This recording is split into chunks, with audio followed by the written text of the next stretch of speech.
Alis na kami. Bye bye New Zealand. Thank you so much. Ito ang New Zealand ng Pilipinas. Bye bye. Alis na kami.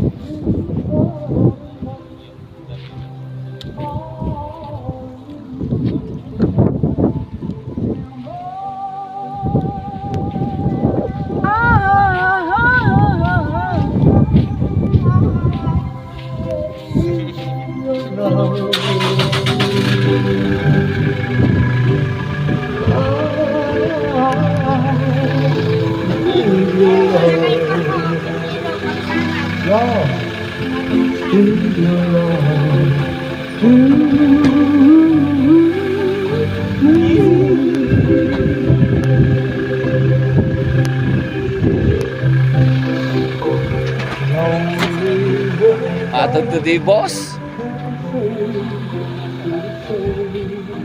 Sulit dito. Grabe. Pagka gusto mo mag-relax, dito ka na lang. Wala kang masasabi dito. Tahimik. Maganda ang paligid. Wala problema mo. Pag nandito ka, patayin mo lahat ng cellphone mo. O ano man, ang communication mo sa labas, sa mga city. Okay dito. Sobra. Kahit isang araw lang, manahimik ka, okay na to. Para sa akin.